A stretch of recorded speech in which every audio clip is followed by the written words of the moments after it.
Ayan, ipapakita ko naman sa iyo yung update ng ating mga maisan dito. Ayan. Halos na sisimula na po ito na mag ano ng tasin o nagbabagaybay na. Ayan o. Meron ng bagaybay. Malapit itong mamunga. Kalalagay ko lang ng abono nito mga 2 weeks na naglipas. Dati medyo yellowish ang kulay niya, ngayon medyo mataba na. Ayan. Mais na yung tubo ng ano niya. Hindi na siya yellowish, nag dark green na. So nagsimula na ang iba, nagsimula ng magkaroon ng bagaybay. Ayan o. Simula na siya magbagay. So dito sa gitna ng naglagay ako dito ng kalabasa para pag ano, habang hindi pa ano yung ano mais, pag na-harvest na yung mais, maglagay ako ng ano para double purpose. Meron na siya intercrop na ano kalabasa. Ipakita ko sa yung tubo ng kalabasa na tinanim ko sa gitna. Ayan, may mga kalabasa na ako nakalagay dito. Ano? Tumubo siya.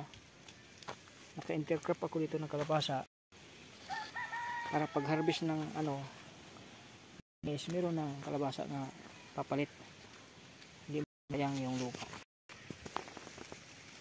Ito, meron na siya naka-intercrop na.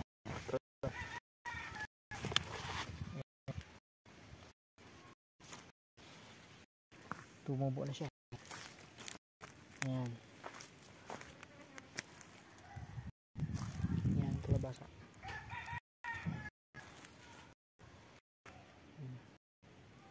Ayan. Tumurok na. Plastic ko lang tanim yan.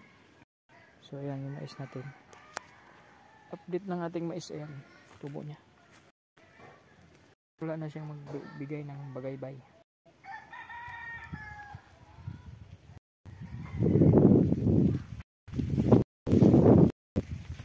Ayan ang tubo niya.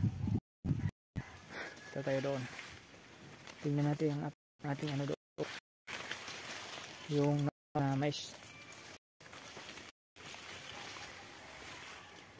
Ito na siyang mamunga.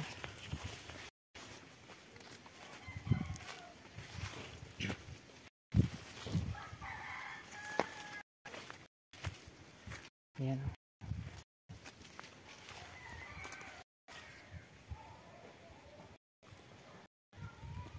Init talagang panahon.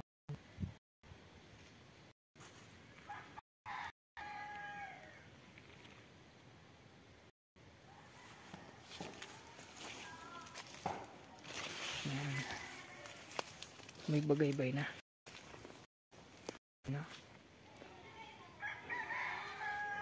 May puno ng taba. Grabe yung taba.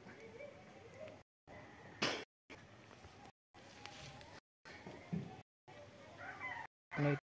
Tenus ito.